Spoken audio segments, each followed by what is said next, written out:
Hello everybody, Chad from Colorado Giants. Today is March 12th. I believe it's a Monday, daylight savings time. Real thrill a minute. Just wanted to give you an update this week. Doing a time lapse of what I was up to. So I already covered it up. What I actually did was I went and got a whole truckload of dairy compost and threw, I would say, 3/4 of it down on the garden, and then 1/4 of it down on the patch. You can probably see it's spread around a little bit over there.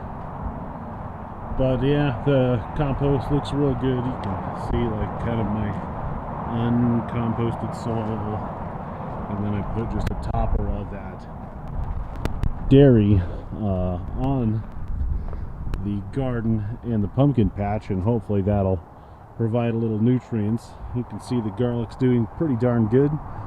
All of the soft neck varieties are up, I would say.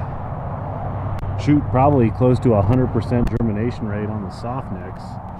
And then on the hard necks, the one on the far side, that's doing good. That's at about 100%. The two hard neck varieties on the left are not doing quite as good, but we still got a lot of time for them to pop up. I need to get out here and water. One thing that I did not do today that I wanted to was water all of this in. I have a problem that I'll go show you. I was dragging the hose out here went to turn it on, and that was a no-go. Some of the amendments I'm stockpiling. Hopefully next week I will have gathered everything that I need. I'm going to spread it out in the patch and give it a till, and then maybe try and plant a cover crop. So I went to turn on my hose, and oopsies. So my water comes from my house up there, and I run a hose all the way through the side, and I had a 90-degree fitting here, which I'm going to assume broke in the winter, so that just ain't gonna work. Gotta fix that. Once I fix that, then I will have I'll have water out here once again.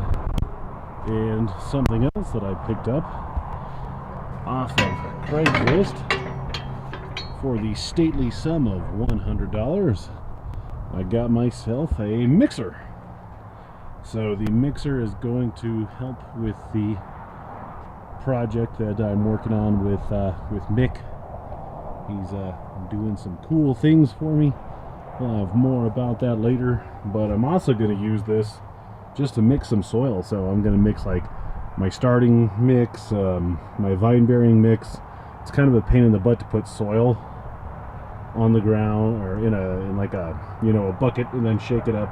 It doesn't get mixed very well, and yeah. So what I'll do when I go to make my mixes, I'll just put in maybe like 4 parts soil, 1 part perlite, throw in some azo, some mycorrhiza, a little bit of kelp, a little bit of humic, and put that in there and mix it all up a little bit, and we'll be ready to rock and roll for vine burying and seed starting. But that's about it. Just a quick update. Still a little chilly. March historically is our snowiest month of the year, but it's actually been very nice here in Denver, so hopefully that keeps up. And yeah, so I need to get my soil kind of set, and then I want to put my heating cables in this year. Definitely going to go with heating cables again. Didn't do it last year for I really have no good reason why I didn't do it, which is why I'm definitely going to do it.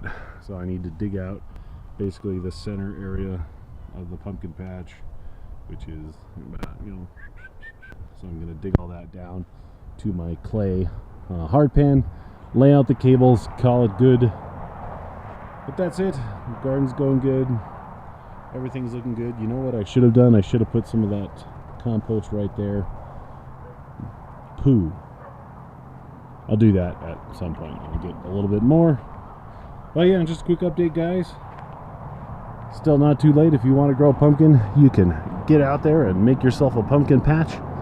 Otherwise, I will talk to you soon. Gotta go open up the gate, get out of here, maybe build some shelves in the shed.